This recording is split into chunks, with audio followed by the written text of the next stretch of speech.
So good to be with you today. The first Sunday in December, the last month of 2020. Can we just ring the bell right there? We made it. Well, we're about to make it, right? Here we are in the home stretch. I don't know about you, but as soon as Halloween was over, the Christmas tree went up in our house. Right? And the rest of the decorations on the tree and other things, we waited a little bit, but normally I'm a real stickler for waiting until after Thanksgiving. Nope, not this year. It went up immediately. And that speaks so much to what I want to talk about today in terms of the energy that we have around the anticipation and the need for the return of the light, right? Which is what the season, this season, the winter solstice, Christmas, Advent, it's all different variations, different wording about the same thing, right? So we'll get into that a little bit today. The title is Welcoming the Shadow, and Advent really began last week, but I wasn't here last week. We had the wonderful Reverend Susan Zoller giving a message. And so today I'm going to do a little bit more about week one, the traditional week one of Advent, and lead into week two. But because we are not traditionalists in that sense, I think that's okay. I think you'll move with me there. And so I want to begin with just the curiosity that many of you may have about why even look at Advent. It's a Christian, traditional Christian tradition. And so what place does that have within a New Thought context? Why embrace such a Christian tradition, right? And because there is a wide variation on the answer within New Thought communities, and I would assume Spiritual Living Center of Atlanta being much the same, around the idea of whether we are Christian or not. And that's probably a whole nother sermon, a very long one in and of itself. But let me just answer it briefly this way. For me, New Thought and Centers for Spiritual Living have a very Gandhi-like answer to the question, are you Christian? When Gandhi was asked, are you Christian? He said, I am Christian and more, right?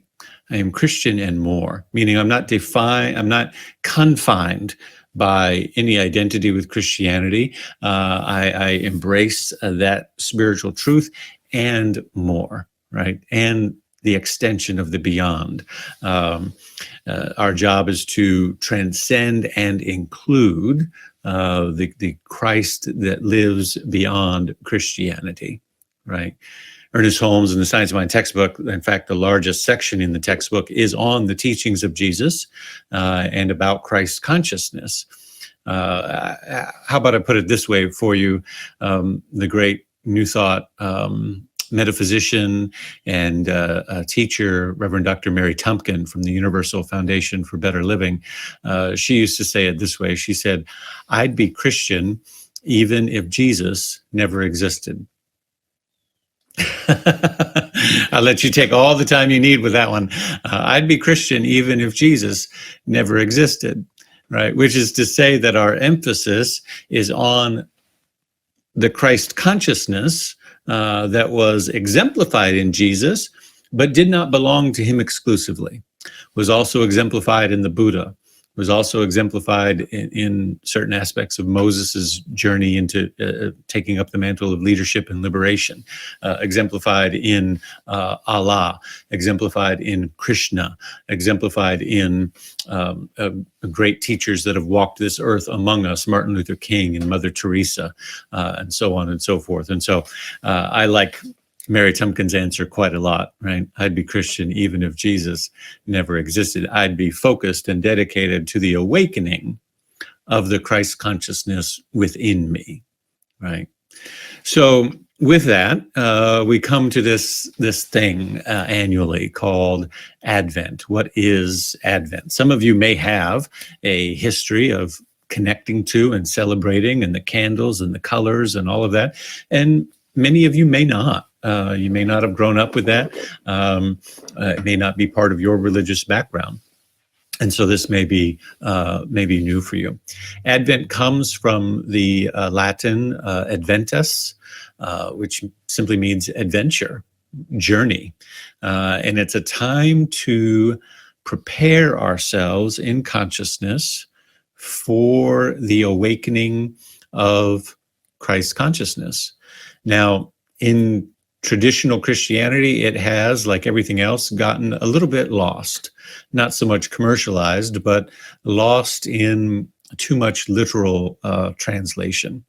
What I mean by that is it gets too wrapped up in being about the journey to the birth of Jesus, right? The narrative that's used and following the scriptures from the Annunciation unto Mary, to her pregnancy, to her journey to Bethlehem, et cetera, and to then like the grand moment of Jesus being born.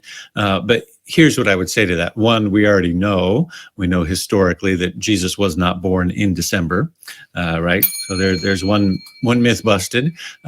Two, when all of these scriptures were written, when these stories were written down, they were written down long after, and by long I mean decades, 50, 60, 70, 80, 90 years after Jesus was born, ministered, and died. Way after that, right? So these stories were written not to capture what happened, but to set the context for the receiving of the message. If the message is important, if the messenger is important, then we have to create the context for you to receive the messenger.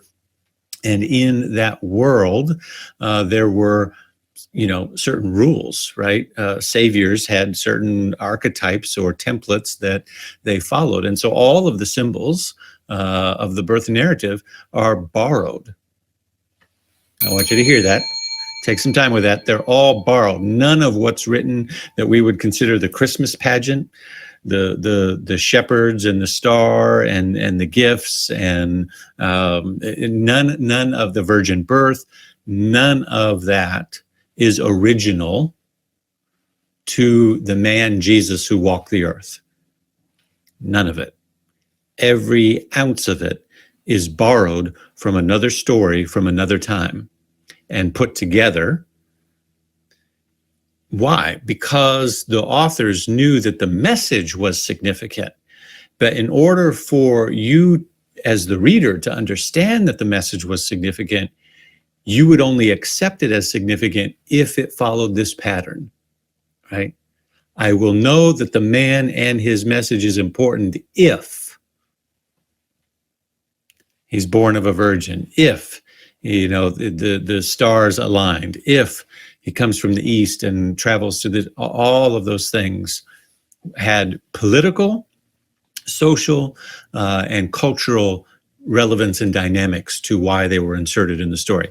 Now, I'm not going to unpackage all of that for you, certainly not today. We might get to some of it a little bit later on, but I just want you to know that's all there. So Advent really is, I say all of that to say this, that Advent is really about a journey to awakening a Christ presence within us, right? Advent means waiting, preparing, opening. And it's kind of a strange concept to bring into New Thought, if we're really honest with ourselves, right? Because you might think, waiting? We're not waiting people, right? Who's with me? We're not New Thought people. We're not waiting people. We don't wait. We declare, we affirm, we live in the now. We call it, we manifest it, we name it. We make it so. What's this waiting? We don't wait. And yet, how many of us have ever found ourselves longing to be on the other side of something? longing to be on the other side of heartache, longing to be on the other side of transition, longing to be on the other side of some major move or shift in your life, longing to be on the other side, to finally have the degree and get the job and be in the career path, to finally to reach retirement and to step out of the career world and finally have that life that you've been planning, dreaming, and preparing for, to finally be in the right relationship that fulfills your heart and your dreams. How about this? Have any of us been longing to be on the other side of this pandemic? Right? Longing to be able to go to dinner with friends and family, longing to have friends and family come over to the house, longing to be, how about this? How about longing to be back in the building together on Sunday mornings, right? Whenever we find ourselves longing to be on the other side of something, we are in a season of waiting. The early Christian fathers of the Christian church knew this. There was something deeply innate about the human spirit that had studied and made ways to prepare for this season of longing called winter, and had ritualized it long before Christianity. Right, the Saturnella rituals, the pagan rituals of celebrating and welcoming the light during the darkest time of the year. All of that is very intentional because there comes within the human heart a season of waiting to be on the other side of something. And so today what I want to do is share with you some thoughts about how we can receive Advent in a new way, to have a new thought about Advent, if you will, and to create something that will help us in what I believe is a season of waiting that we are in the midst of right now, right? I have found myself in the season of waiting in so many different ways this year, right? Not just waiting for the pandemic to end, waiting for the election to come, waiting for the election to be over.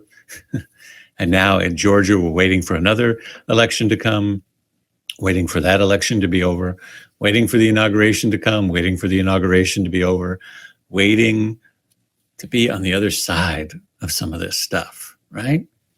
Yeah. And so we begin with the understanding that, again, Advent has very little to do with the actual birth of Jesus. Rather, it reinforces a faith story in those who participate in it to take on the symbolic meaning of a journey, right? Metaphor is the only language that religion has. And so looking into the birth journey, the Annunciation and Mary carrying the baby and visiting Elizabeth and then the journey to Bethlehem and looking at all of those things, not because we're trying to remember what actually occurred, but rather we're trying to use those cultural stories as opportunities to awaken something within us. In other words, Advent is not about the journey of Jesus's birth. It is about hear this, it is about the search for space within humanity to give birth to the Christ itself. Let me say that again. Advent is not about the journey of Jesus's birth. It's about the search for space within humanity to give birth to the Christ itself. Do I have room for the awakening? Do I have room for enlightenment? Do I have room for love, for peace, for joy, for all of these things, you see? It's a prayer request, if you will, for healing, for transformation, for revelation, right? That again, this period of waiting and longing would end and we would get a divine revelation, because that's kind of what, that is what Jesus's birth represents. It represents the birth of the one who is so connected to his or her divinity that the world changes as a result of that consciousness. And so if you have ever prayed for a revelation in your life, right? If you've ever prayed for, I just wish, it would just make it clear. If Spirit would just make it clear to me, if the sign would fall out of the sky and illuminate the dark night and just let me know what it is I'm supposed to do, right? What the purpose of my life is, the path I'm supposed to be on, the et cetera, right? It's really not a surprise when you think about it, that this journey called Advent begins week 1, which was actually last Sunday, begins with hope, the notion of hope, which again, kind of like waiting is not a big new thought word. We don't like hope. We don't like waiting. We don't like hope. We got issues in new thought because these are dynamic human elements that we all have to wrestle with. But it's no wonder really when we think about it, why the journey begins in hope. Because anytime that we are searching for the big answer to reveal itself, for a revelation to end all of our problems, it's a journey, it's a story that begins with hope that somehow, some way, I'm hoping that somehow, some way, something will make it plain and clear to me. Right? Have you ever felt that way?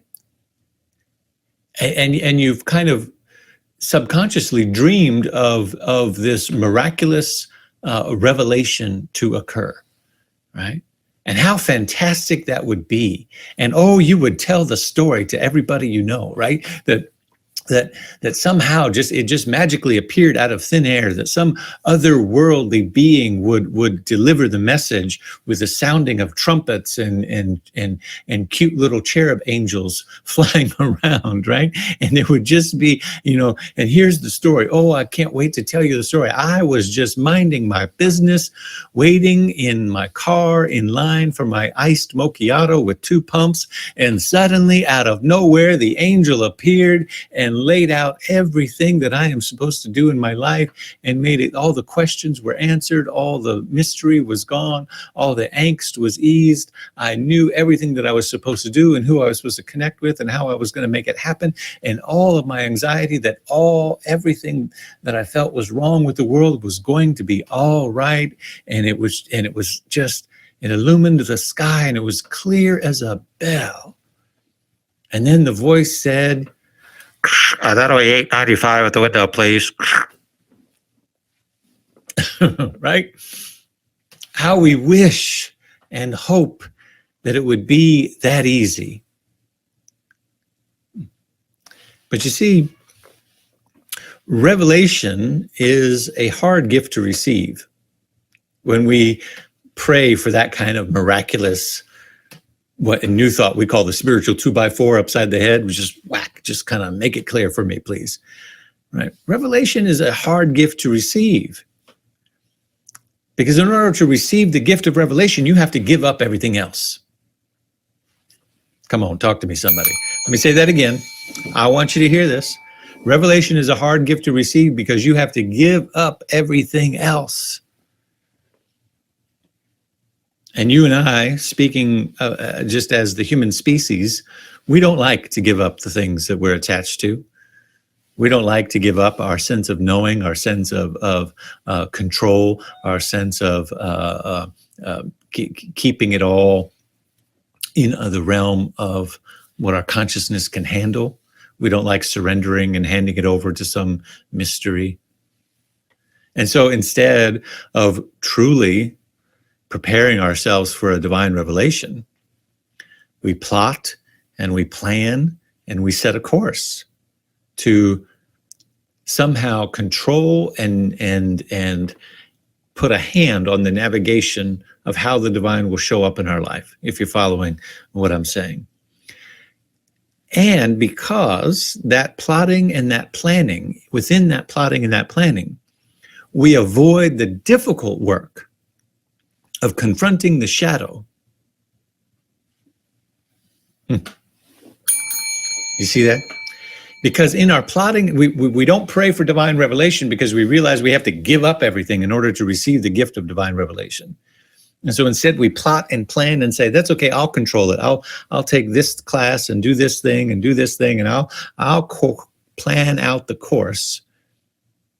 And in the planning and plotting out of the course of our life, we avoid the difficult task of welcoming and embracing the shadow. And because of that, we find ourselves waiting, longing. We find ourselves here again at this thing called Advent. The universe delivers the message yet again that the light of revelation can only be found in the flames of your best laid plans. Oh, yeah, that deserves a bell. The light of revelation can only be found in the flames of your best laid plans. Because it is only the only revelation, watch me now, watch this, the only revelation that will save humanity from its own selfish, divided, polarized, greedy self, the only revelation that will deliver us from the painful world that is shaping us is the genuine walk of reconciliation with the world that we have created. Woo, Jesus. Listen, the only revelation that will save humanity from its own selfish, divided, polarized, and greedy self, the only revelation that will deliver us from that painful world that is shaping us, is the genuine walk of reconciliation. The genuine walk of reconciliation with the world that we have created. In other words, our emancipation is found in the embrace of our shadow. It's found in welcoming the shadow. And so it's no wonder that our journey begins in hope, because the truth is, you and I all hope that there's some other way than what I've just said. There's some other way that the angel will come and just make it clear to us. There's some other way that it'll just be made easy, and something out there or someone out there will do the work for us, will do the work for all of humanity, right? Isn't that what the hope for Jesus's return to humanity is all about? That somehow he will do it, somehow God will do it. You notice it's been a while and humanity's been through a number of terrible storms and Jesus hasn't come back. You know why? Because he said, I've given you everything I got. And the path to redemption, the path to emancipation, the path to liberation is through you. You got to do the work. The path is through you. You've got to embrace the shadow, the genuine walk of reconciliation with the world that we have created. You and I are divine beings, one with an unlimited intelligent consciousness, one with the capacity to create a world that works for everyone. But we have, through centuries and time again, created a world that does not work for everyone. We have created obstacles. We've created greed and destruction. We've created environmental degradation. We've created abuse and famine. I'm getting a little bit ahead of myself. Let me slow down just a minute. Are you following what I'm saying this morning? I'm going to say this. This is not going to sound too new thoughty this morning, but let me try it this way. Light alone won't do it. Light alone won't do it. What do I mean by that? We have in New Thought what I sometimes call the Love and Light Brigade, right?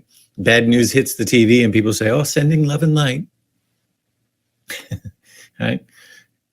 Racial discrimination, another innocent black body is killed by police. Oh, sending love and light, right?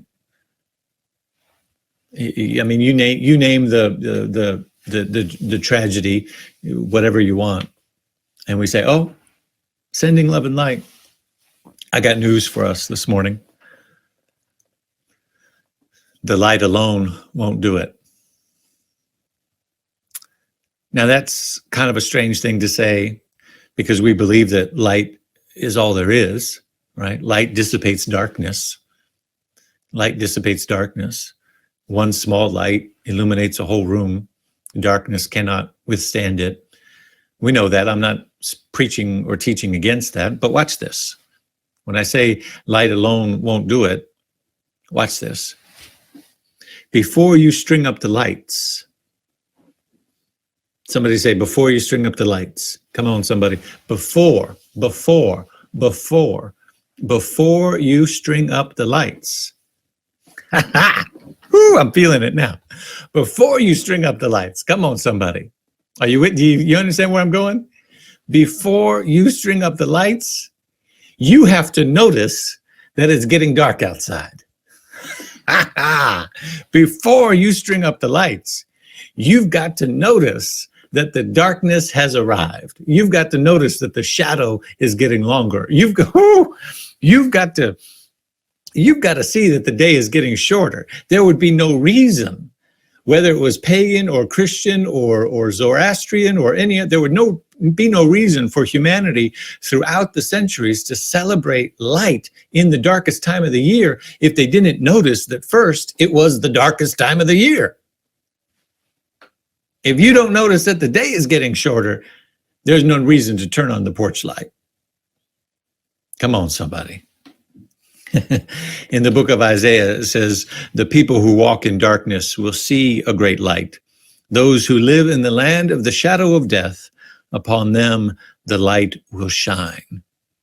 That is the embrace of the shadow. The people who walk in darkness will see a great light. Those who live in the shadow of death, upon them the light will shine. Why? Because they have embraced the shadow. They're not denying it. Whew. They're not pretending that the darkness isn't there. We can't pretend that we don't have a world that works for everyone. We can't pretend, we can't love and light brigade it away. We can't pretend that there aren't things that about our system that are broken, about our school systems, about our economic systems, about our political systems, about our educational systems, about everything down the road that affects humanity and our relationship with one another. We cannot pretend that those things are not broken. You cannot fix something. You cannot heal something unless you first acknowledge the state that it is currently in. The celebration of the season of light is anchored in the awareness that there is a darkness present. That might be a little much for some New Thought people to get a hold of. The celebration of the season of light is anchored in the awareness that darkness is present. That's not being gloomy. That's not being negative. That's just acknowledging what is so. And so Advent begins in that sense of hope. As it also says in Isaiah, oh, that you would render the heavens to come down. Oh, that you would render the heavens, this plea from the prophet Isaiah for something outside to come and fix and make it all better. The cry of hopelessness, the cry of the oppressed, the cry of the downtrodden, the cry of the forgotten and the unseen. Historically, in the biblical text, if you read to see for patterns, as I do, what you see historically, when the cry goes out, the cry is heard, and it initiates a path of restoration. When the cry goes out, the cry is heard, and it initiates a path of restoration, of reconciliation, that genuine walk of reconciliation with the world that we have created. Can I say it this way? Christ cannot come to a nation that is the richest nation in the world that still has children who go to bed hungry. Christ cannot come to a nation that locks children away from their parents at the border with no comprehensive plan or method to reunite them. Christ cannot come who refuses to a nation that refuses to protect the least of these. Christ cannot come until the shadow of our own nature is embraced.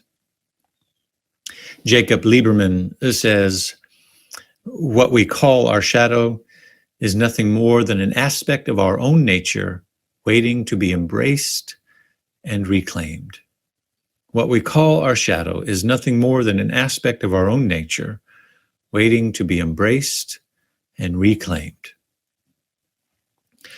And so before we can get to week 2 of Advent, which is love, and week 2 is about Mary embodying the carrying the baby within her, being pregnant.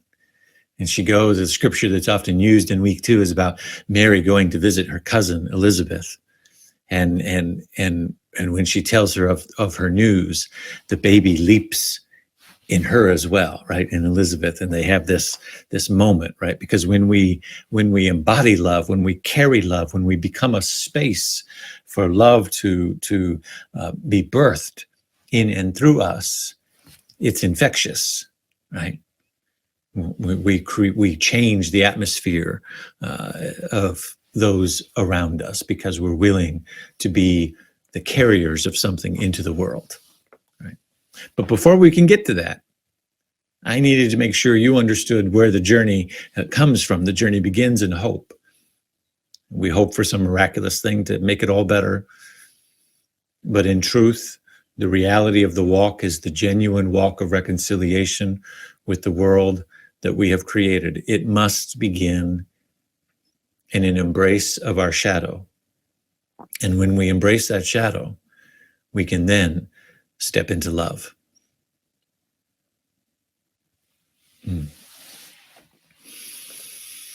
Take a breath with me. I said in the beginning that Advent is not about the birth of Jesus. It's about the awakening within humanity. Humanity searching for the space.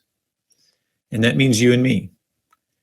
It's an invitation to say, do I have space within my heart, within my consciousness, within my mind? Am I willing and able to make room for the birth of something new? And as you sit with that question, even in this very moment,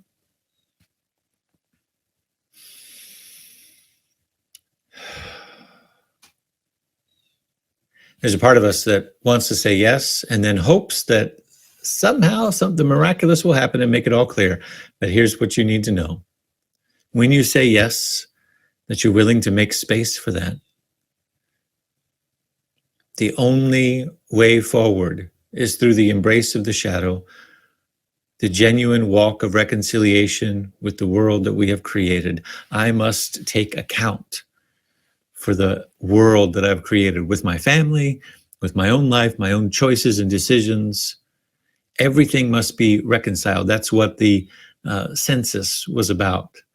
Why Mary and Joseph, I'm getting a little bit ahead in the story, but why did Mary and Joseph have to go to Bethlehem to register for the census? Everything had to be accounted for. It's a metaphor for you and I that if I'm going to give birth to Christ consciousness in this world, then I've got to take account for everywhere where I have not been participating in a higher consciousness, you see. And only then do I really make room for love to live in me. Let me do this. Let me close close this very traditional Christian thing called Advent with a quote from Rumi. Right? Because we're New Thought, so we embrace all paths, right? So let's bring some Rumi into our understanding of Advent. I love this poem from Rumi. It says, come, whoever you are, wanderer, worshiper, lover of leaving. It doesn't matter. Ours is not a caravan of despair. Come, even if you have broken your vow 1,000 times. Come yet again. Come. Come, whoever you are, wanderer, worshiper, lover of leaving. It does not matter. Ours is not a caravan of despair. Come, even if you have broken your vow 1,000 times. Come yet again. Come. Advent is about the journey between two worlds, the journey between the world that is shaping us every day and the world that is calling us, and it beckons us to come. Even if we have broken our vow 1,000 times, that vow to remember the Christ light, to remember the divinity, to remember the wholeness, to remember the authentic truth of your being, even if you have forgotten, even while you were listening to this message, if you forgot who you were, the invitation still remains. Come. Yet again, come. Wanderer, worshiper, lover of leaving. Come. Make room in your heart for more light. Make room for more peace. Make room for more love. Make room for more equity and justice to flow through and as the activity of your being. Make room for all that you are in God to be manifested within you and to allow that light to shine. Oh, there is an invitation to humanity right now to come to that altar of awakening, to reconcile with the world that it has made so that it might be able and available to make a better world, a world that works for everyone. I pray this prayer knowing that we are coming to that altar, that religious traditions through many different forms, different languages, different songs, different ways of approaching are using this season to do that internal work of reconciliation in a way that uplifts the hearts of all humanity and truly does bring more justice, more peace, more equity, more love, more wholeness into the planet. And it begins right here with you and I saying a sacred yes to this divine invitation. And so for this, I truly give thanks and simply allow it to be. And so it is.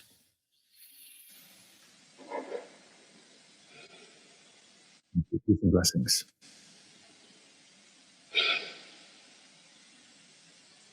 Wow.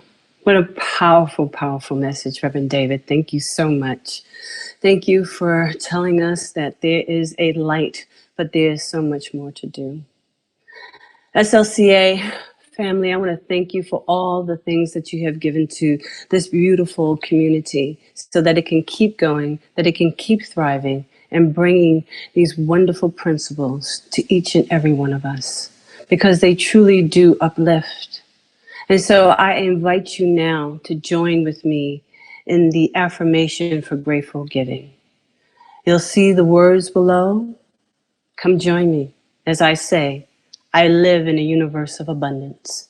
As I freely and joyfully give, I join in the divine flow, and all that I share with life returns to me multiplied abundantly. And so it is. Peace and blessings.